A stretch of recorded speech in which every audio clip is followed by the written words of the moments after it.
Hi guys, நம்ம தமிழ் வச்சுங்க spy X family episode 3 தாங்க பார்க்க போகிறோம். வாங்க வீடியோக்குள்ள போயிடலாம்.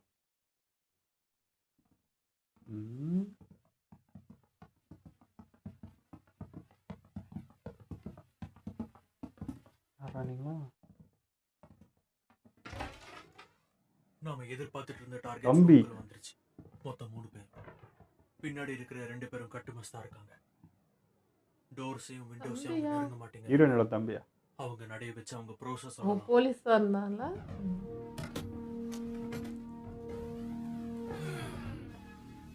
கான்ட்ராக்ட் செவத்துக்கு பக்கத்துல இருக்கிற சோஃபால உட்கார்ந்திருக்காரு.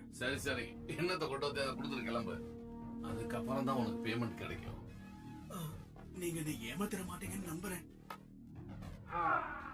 ஓகே, இது நாங்க எதிர்பார்த்த எம்என்சி ரேட் தான். சொன்னதை செஞ்சிட்ட போல. டீல் கன்ஃபார்ம் பண்ணியாச்சு. சரி வாங்க உள்ள போலாம். யூரி, எனக்கு புரிஞ்சிருச்சு. முகம் வந்து போலீஸ் செய்யவும் இது யாரும் நம்ப மாட்டாங்க. ஈஸியாக எல்லாத்தையும் போயிடலாம். நாங்க state security service.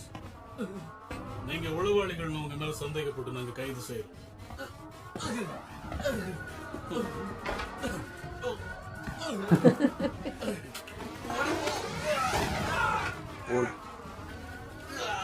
Good evening துரோகியே.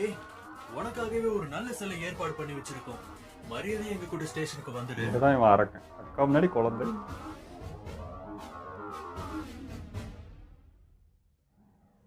Well done second lieutenant prayer. ரொம்ப நன்றி சார். அடுத்ததா நீங்க இவரை தேடி தான் போகணும். வெஸ்டானியாவை இழிவுபடுத்துற மாதிரி வெஸ்ட்ல எழுதப்படுற இந்த புக்கை பத்தியும் ஆர்டிக்கலை பத்தியும் நீங்க கேள்விப்பட்டிருக்கீங்களா?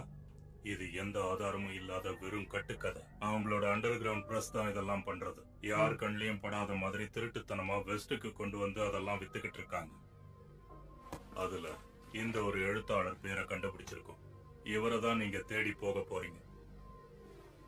Franklin Perkin. வயசு 39 இருக்கும். இதுக்கு முன்னாடி இருந்த நிர்வாகத்துல ரிப்போர்ட்டரா வேலை செஞ்சுக்கிட்டு இருந்தார். அரசாங்கத்துக்கு எதிராக இருக்கிறவங்களுக்கு உதவி செஞ்சு கைதானார்.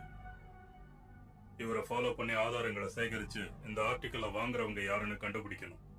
இது பைத்தியக்காரத்தனமா இருந்தாலும் வெஸ்ட்ல இருக்கிற சில பைத்தியக்காரங்க இதையும் நம்பி தொலைவாங்க.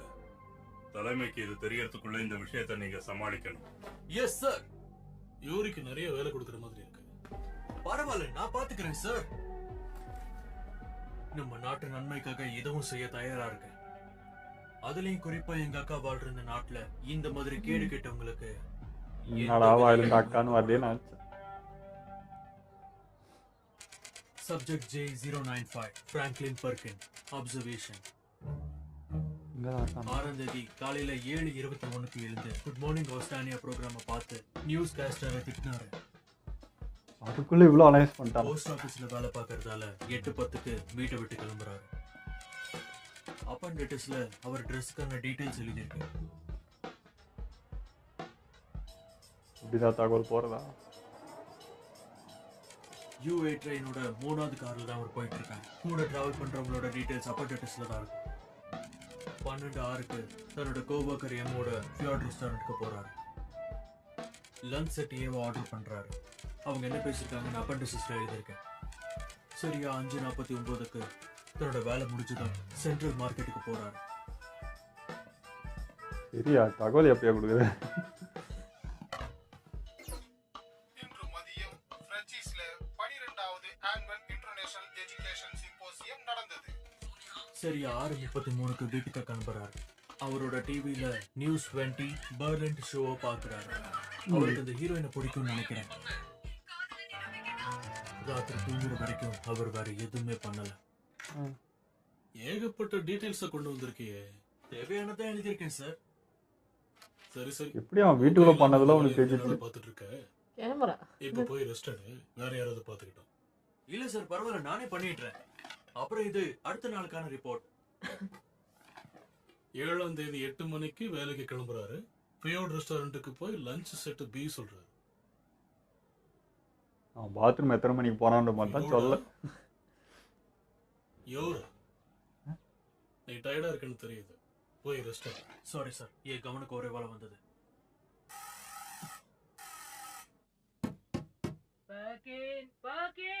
இப்ப நீ வீட்ல இருக்கியா இல்லையா? அம்மாவா?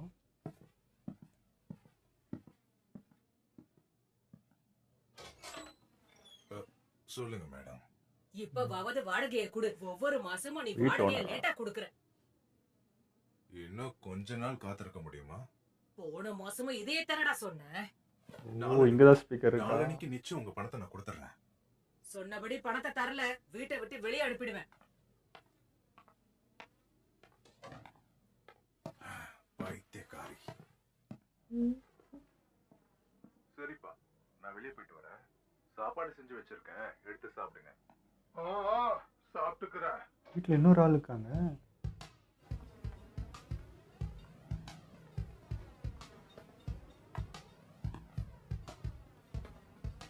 யாராச்சும் ஃபாலோ பண்றாங்களான்னு செக் கவனிக்கிறாங்க. பண்றோம். இல்ல இல்ல, ஆர்டிக்கல்ல என்ன எழுதலாம்னு யோசிச்சுட்டு இருக்கேன். அப்படியா?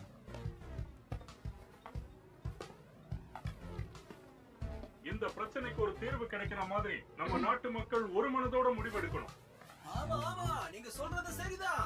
எங்க என்னடா கிடைக்கும்னு போய் பார்த்துனே இருக்கிறாங்க.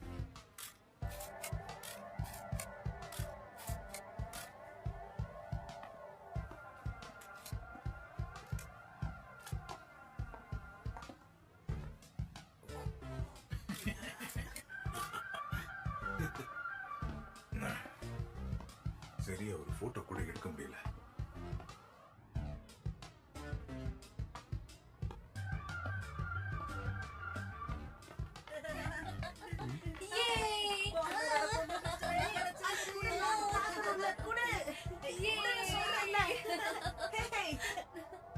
அதெல்லாம் கொடுக்க முடியாது.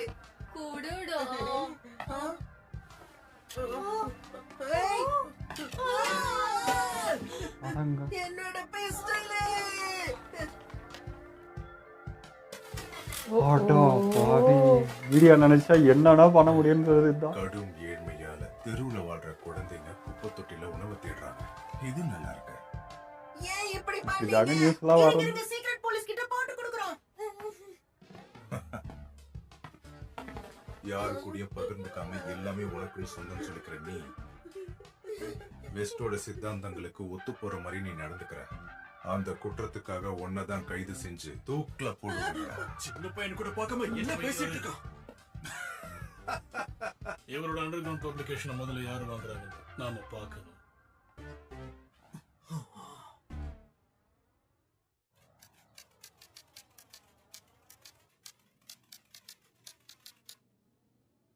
இந்த ஆர்டிகிள படிச்சா நிச்சயம் எல்லாரும் சிரிப்பாங்க.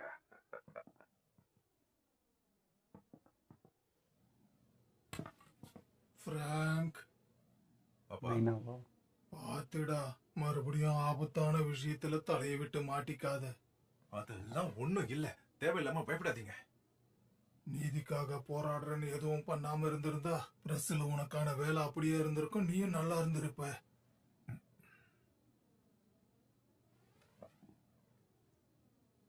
இந்த கோவத்தை வந்து அப்படி பண்றானா? குடும்பம் வாழ்ற இந்த நாட்டுல நீதி இருக்கணும்னு நினைக்கிறது தப்பா என்ன? நம்ம குடும்பத்துக்கு வேற பண தேவைகள் இருக்கு. அதனாலதான் நான் இந்த மாதிரி ஒரு நிலைமைக்கு தள்ளப்பட்டிருக்கேன். புரிஞ்சுக்கோங்கப்பா. பணம் மட்டும் இருந்திருந்தா அம்மா இந்நேரம். பிராங்க், உனக்கு என்ன ஆச்சு? ஒண்ணும் இல்ல, விடுங்கப்பா. அதுக்காக 2 ஊருக்கே வார் நடக்க பாக்குறியடா.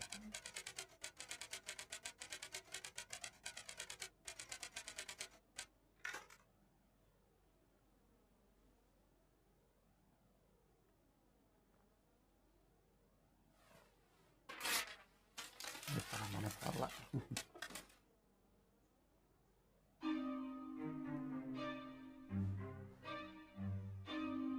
11ஆம் தேதி 8:36க்கு அவர் வேலைக்கு கிளம்புறார்.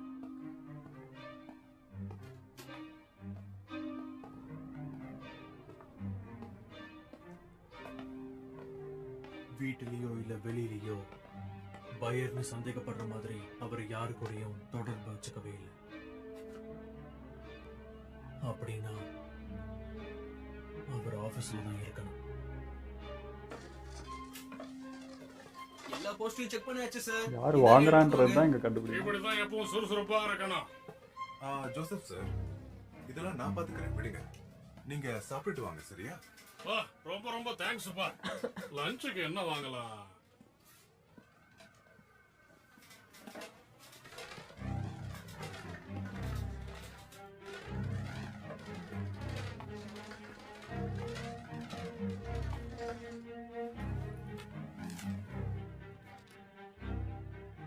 எங்கடா தகவல் போகுது?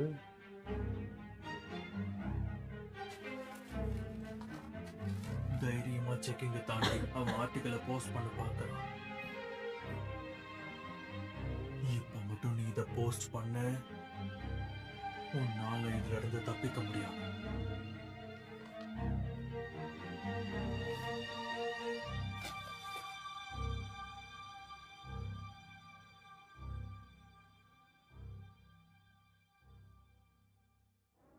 பதினஞ்சாம் தேதி சரியா 8:02 வேலைக்கு கிளம்புறேன்ப்பா.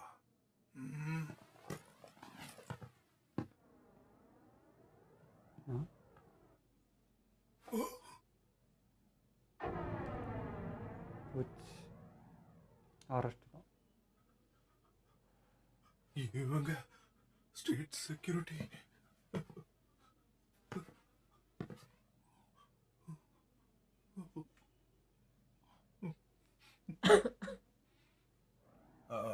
அப்பா, நான் வர்றது கொஞ்சம் லேட் ஆகும், பாத்துக்கோங்க.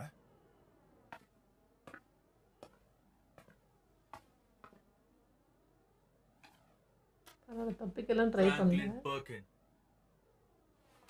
இதை எழுதி போஸ்ட் பண்ணது நீங்க தானே? அரெஸ்ட் ஆகிட்டா அவ்வளோதான், போய் பார்த்துக்க முடியாது. இதை வாங்கினவரை நாங்க ஏற்கனவே கைது செஞ்சுட்டோம். நீயும் சரணடைஞ்சிரு. எனக்காக நீங்க இவ்வளவு நேரம் வெளியே காத்திருந்தீங்களா? நீங்கெல்லாம் அதிகாரிங்களா இல்ல என்னோட செக்யூரிட்டியா?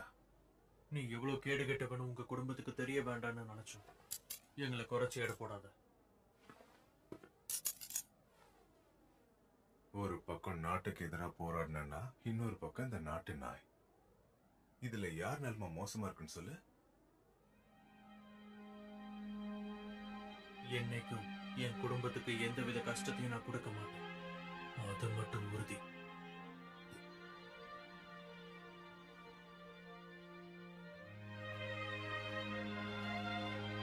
உங்க அப்பாவுக்கு தேவையான பண உதவி கிடைக்கிற மாதிரி நான் பாத்துக்கிறேன். நீ கவலைப்படாத.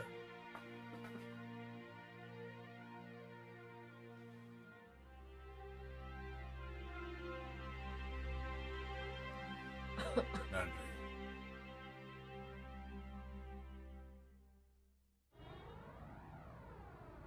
ஹலோ யூரி. சீஃப், கடினமா உழைக்கிறான்னு கேள்விப்பட்டேன். ஒன்னு நினைச்சா பெருமையா இருக்கு. சந்தோஷம் சார். புதுசா வந்தவனுக்கு இந்த மாதிரி வேலையெல்லாம் கஷ்டமா இருக்கலாம். ஆனா அதனால ஸ்ட்ரெஸ் ஆகி வேலையை விட்டுறாத. விட மாட்டேன் சார். எனக்கு என்னவோ இந்த வேலை எனக்கு கரெக்டா இருக்கிற மாதிரி தோணுது. இதே மாதிரி ட்வைலைட்டையும் தேடி கண்டுபிடிச்சு நம்ம நாடு பாதுகாப்பா இருக்கிற மாதிரி பாத்துக்கிறேன் சார். அப்படியா? இதான் உன் லட்சியமா? என்னைக்காவது ஒரு நாள் நம்ம நல்ல விருந்தா சாப்பிடலாம், சரியா? நிஜமாவா சார்? உங்க பரிசு காலியாயிடும், பாத்துக்கோங்க.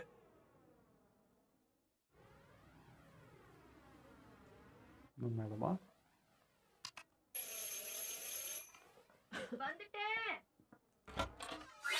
வந்துட்டானா? யூரி, என்ன இவ்ளோ லேட்டா வந்திருக்க? ஏய், குட் ஈவினிங் யூரி. இங்க என்ன பண்ணிட்டு இருக்க லார்ட்? வேலைக்கு போலையா? என்னாச்சுடா? என்ன இந்த நேரத்துல?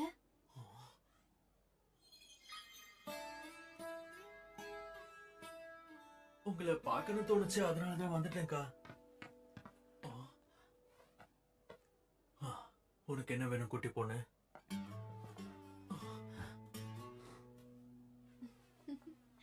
ரொம்ப கஷ்டப்பட்டு வேலை பார்த்திருப்ப. வந்து உட்காரு, டீ போட்டு தரேன். பொங்கிடுமே அவனுக்கு.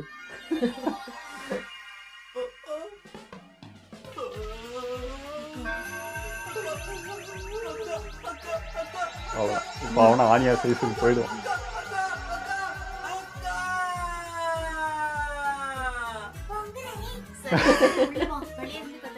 அவளுக்கு கூட தெரியுது.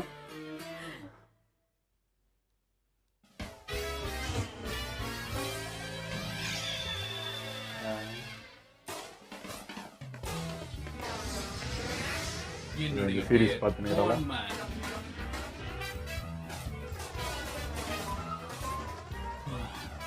உங்களை நான் பாத்துக்கிறேன். நீங்க கிளம்புங்க ஏஜென்ட் யாம். முடியாது. என்னால உங்களை இழக்க முடியாது பாண்ட்மேன். யாம், இந்த உலகமே அழிஞ்சாலும் நான் உங்க கூட தான் இருப்பேன். நாம தப்பிச்சு போயிடுவோம். என்னுடைய அருமையான சூட்டை போட்டுக்கிட்டு என்னுடைய அழகான காரை எடுத்துக்கிட்டு பல நேரங்கள்ல பல பேரோட சண்டை போட்டு நான் கத்துக்கிட்ட வித்தைய காட்டுறேன். நீங்க ரொம்ப நல்லா வண்டி ஓட்டுறீங்க. I love you பாண்ட்மேன். நான் அறிவாளிங்கிறதுனாலயோ என்னவோ ரொமான்ஸும் எனக்கு நேச்சுரலாவே வந்துடுது. நீங்க எதிரியா கருதுற அந்த நாட்டுக்கு ஸ்பையா தானே பாக்குறேன். என் வழியில குறுக்க வந்த உன்னை உண்டு இல்லைன்னு ஆக்கிடுவேன். தப்பு பண்ணிட்டியேமா. சீரிஸ்குள்ளேயே இன்னொரு நம்ம சீரிஸ். எல்லாரும் ஒரே கிரகத்துல வாழ்ற ஒரே இனத்தை சேர்ந்தவங்க. அப்படி இருக்கும்போது எல்லைகளுக்காக ஏன் சண்டை போடணும்? இவ்ளோ பேசுறல்ல, அப்போ நீயே இந்த சண்டைக்கு ஒரு முற்றுப்புள்ளி வை. அமைதி ஒப்பந்தத்துல சைன் போட்டாச்சு. இனிமே நம்மள எதாலையும் யாராலையும் தடுக்க முடியாது. நீங்க அற்புதமானவர் பாண்ட்மேன். நான் உங்களை விட்டு கொடுக்க மாட்டேன். இந்த பயங்கரமான பாம்பை உருவாக்குறதுல எங்க அப்பா மும்முரமா இருக்காரு. நீங்க தான் அவரை தடுக்கணும். இது ஆனியா பார்த்து ஸ்பை கத்துவாளா லவ் கத்துவாளா? இந்த பொண்ணு ரொம்ப நன்றி பாண்ட்மேன். எங்க அப்பா முடிச்சிட்டதும் உங்களை இன்ட்ரோடியூஸ் பண்றேன். ரொம்ப சந்தோஷம் சீனா. என்னோட காதலன் தீவிரவாதி ஐயோ, தான். போயிட்டே இருக்கு. அவனை கைது செஞ்சாங்க. உன்னை சும்மா விட மாட்டேன். பழி வாங்குற என்னங்க இருந்தா நீ இன்னும் வேதனைப்படுவ. உன்னை நான் அன்பால அரவணைக்க போறேன். எங்க நிறுவனத்தோட ஆசையை இந்த உலகத்தை ஆள்றதுதான். அந்த ஐடியாவை தூக்கி போட்டு என் கூட டேட்டுக்கு வாங்கல. மிஸ்டர் பாண்ட்மேன், இன்னும் இந்த மாசம் வாடகையை நீங்க கட்டவே இல்லையே. இங்க இருந்து சத்தம் வரதாவ நெய்பர்ஸ் கம்ப்ளைண்ட் பண்றாங்க. ஹலோ அழகான எஜமானியே. லே பாயாமா. எனக்கு இப்ப எத்தனை பேர் யாராவது ஒருத்தர் தேர்ந்தெடுங்க. என்னை ஏமாத்த பாக்குறியா? உங்களை நம்புறது ஏன் தப்புதான். என் மனசை நீங்க முடிச்சிட்டீங்க. இந்த உலகத்துல இருக்கிற எல்லா பெண்களுக்கும் என்னால முடிஞ்ச சந்தோஷத்தை நான் கொடுப்பேன். அதோட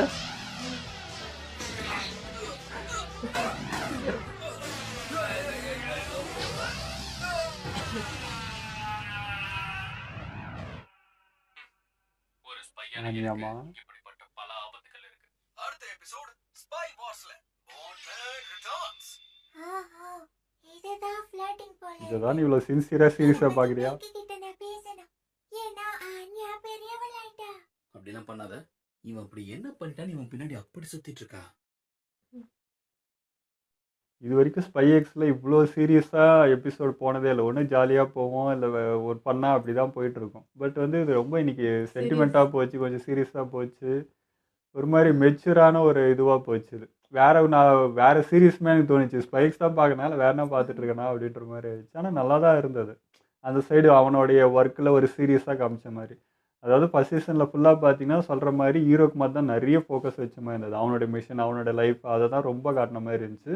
பட் இதில் பார்த்தீங்கன்னா அவங்கவுங்களுக்கு அந்த மிச்ச கேரக்டர் இருக்க அவங்களோட லைஃப்லேயே என்ன நடந்துட்டு இருக்குன்னு ரொம்ப டீப்பாக காட்டுற ஒரு இதுவாக இருந்துச்சு. இது நல்லா தான் இருந்தது. ஆனால் அந்த ரிப்போர்ட்டர் பற்றி நிறைய விசாரிச்சாங்க, நிறைய விஷயம் தெரிஞ்சுக்கிட்டாங்க. ஒரு பெரிய இது மாதிரி தான் காமிச்சிட்டு இருந்தாங்க. அப்புறம் கடைசியில் பார்த்தா வீட்டுக்கே வந்தாங்க. அவனும் பெருசாக தப்பிக்கலாம் எதுவுமே ட்ரை பண்ணல.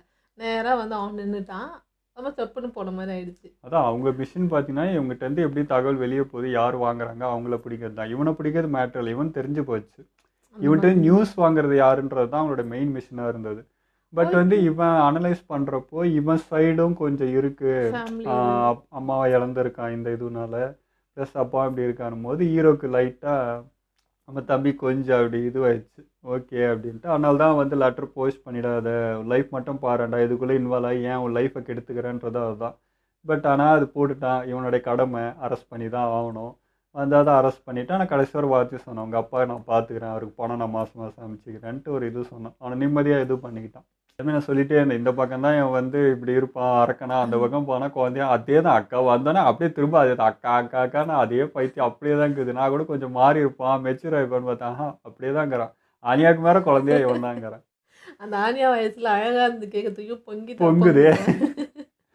ஓகே, இதெல்லாம் நம்ம வீடியோ முடிச்சுப்போம். மறக்காமல் லைக் கமெண்ட் ஷேர் பண்ணுங்கள், மறக்காமல் சப்ஸ்கிரைப் பண்ணிடுங்க.